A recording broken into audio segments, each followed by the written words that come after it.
Bonjour à toutes et à tous, on va reprendre l'exercice avec lequel on avait terminé la dernière vidéo, comme d'habitude, donc on va le corriger. C'était un exercice où il fallait enfin appliquer cette commande LQR sur un système réel. Le système était celui-ci, x' égale x2, x.2 égale u. Je vous avais montré que c'est un double intégrateur, comme par exemple un système où vous contrôlez l'accélération en entrée et vous voyez comment l'objet, vous voyez en sortie la position et la vitesse de l'objet. Et donc ces deux données d'état, la vitesse et la position, vous pouvez les reboucler via le gain moins k dans la commande. Donc je vous ai proposé ces matrices de pondération pour la fonction de coût et comme toujours dans la commande LQR, l'objectif est de trouver k dans u égale moins kx qui minimise ce j. Donc bien sûr pour l'instant on exprimera k en fonction de QR. Donc la première étape, je vous avais dit, c'était d'écrire A et B. Donc pour écrire A et B, vous pouvez directement vous baser sur ce que vous avez là, qui est un système très minimaliste, on va dire, et de fait, il y a beaucoup de zéros, parce que vous voyez la matrice A, il y aura seulement un 1 en haut, sur la première équation, et le vecteur B synthétise la deuxième équation, donc indique simplement que x.2 est égal à u. La deuxième étape de l'exercice consistait à trouver les scalaires, cette fois-ci P1, P2 et P3, et pour que la matrice P égale P1, P2, P2, P3 vérifie l'équation de Riccati. Notez que comme P doit être réel symétrique, il y a seulement 3 inconnus dans ce problème. Donc l'équation de droite, c'est une équation matricielle, de fait ce sera 4 équations, puisque les matrices sont toutes dimension 2, 2, à part R qui est un scalaire. Donc effectivement, si je reprends les matrices qui sont indiquées ici et R qui est un scalaire, et que je les remplace dans l'équation de Riccati, je trouve l'équation qui est indiquée ici, donc avec Q plus Q transposé, qui évidemment reste Q, plus A transposé P plus PA, moins le gros produit final. Donc l'étape suivante consiste à effectuer les multiplications. Donc la première multiplication donne une matrice avec des zéros sur la première ligne et P1, P2 sur la deuxième ligne. La deuxième multiplication, c'est la même chose mais transposée. Et pour la grande multiplication, on peut procéder par étapes. Et donc trouver déjà un vecteur colonne P2, P3 qui multiplie un vecteur ligne P2, P3. Ensuite, l'étape suivante, on peut juste développer ce dernier produit en obtenant ainsi une matrice avec les termes quadratiques P2 et P3. Et voilà. Donc là, on est prêt, tout est prêt pour passer aux 4 équations. Donc chaque équation consistera à vérifier que l'élément du premier terme est égal à 0 au deuxième terme. Donc le premier élément c'est 1 moins P2 au carré sur R égale à 0, et ainsi de suite. Donc voilà ce que j'obtiens. Donc pour le deuxième c'est P1 moins P2, P3 sur R. A noter que la deuxième et troisième équation sont identiques, donc elles ne fournissent aucune information ultérieure sur les inconnus.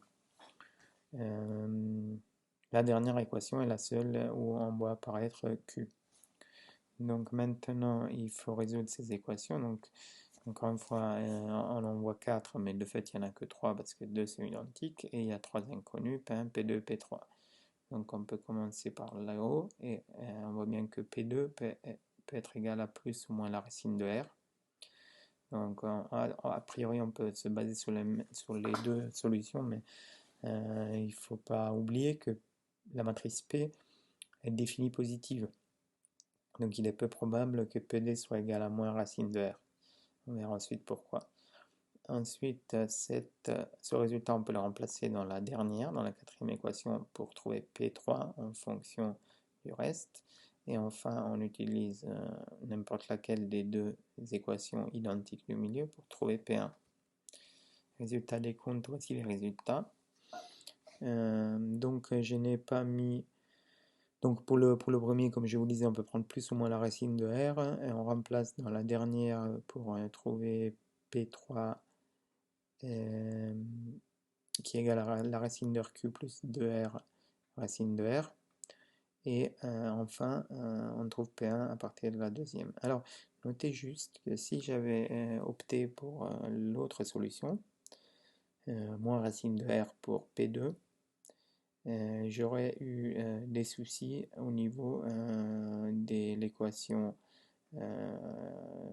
typiquement de la deuxième équation, parce que j'aurais été obligé de prendre aussi avec le signe moins pour obtenir P1 positif. Mais si P3 et P1 n'ont pas le même signe, positif tous les deux, la matrice ne pourra pas être définie positive, parce que P1 c'est le déterminant du premier mineur, et P3 est indispensable pour calculer le déterminant de la matrice même. Donc en conclusion, vous pouvez l'essayer chez vous, mais la solution P2 égale moins racine de R avec toutes ses conséquences ne peut pas garantir que P est définie positive. Donc on l'exclut. Voilà, donc ça c'est la matrice P. Il ne nous reste plus maintenant qu'à calculer la matrice des gains. Donc avec l'équation K égale R-1 B transposé P. Donc on connaît tout on sait que R est scalaire et vos petits r, B c'est la matrice colonne de 0,1 et P on vient de le calculer avec tous ces éléments. Donc on peut simplement appliquer le calcul et écrire donc que K est égal à 1 sur R P2 P3. Ensuite en remplaçant les valeurs que vous avez trouvées dans le transparent précédent de P2 et P3, on trouve le gain de la commande linéaire quadratique envisagée ici, et c'est bien 1 sur racine de R et racine de Q plus 2 racine de R divisé par racine de R. Je vais maintenant conclure ce cours sur le LQR avec quelques considérations plus par rapport à l'implémentation, parce que vous avez vu, c'est pas... bon, là on a fait l'exercice, mais c'est un système de second ordre, mais ce n'est pas évident de stabiliser un système avec une commande LQR. Donc de fait, la plupart des fois on utilise des librairies. Vous allez faire ça aussi dans les travaux pratiques. Donc les plus classiques c'est MATLAB et Python. Et les deux librairies présentent une fonction très simple pour réaliser la commande. Donc dans MATLAB, on peut juste lancer cette commande-là, KPE entre crochets égale LQR de AB, Q et R. Donc ici, évidemment, l'entrée de la fonction, c'est le système AB et les poids qu'on choisit QR. Et à partir de ça, donc le système va vous restituer K, donc les gains, P qui est la matrice qui vérifie l'équation de Riccati, et E qui sont les valeurs propres de A-BK. Donc à la fin, c'est les valeurs propres que vous obtiendrez sur le système en boucle fermée, les pôles. Et en Python, qui est un langage aussi très utilisé pour ce type d'application, vous avez pratiquement la même commande à part les crochets autour de KPE. Donc je vous invite à jouer un peu avec ça. Vous pouvez répéter l'exercice qu'on a fait en cours aujourd'hui avec ces deux langages. Et voilà, je vous remercie pour votre attention et je conclue ainsi ce cours sur la commande LQR. Merci encore pour votre attention.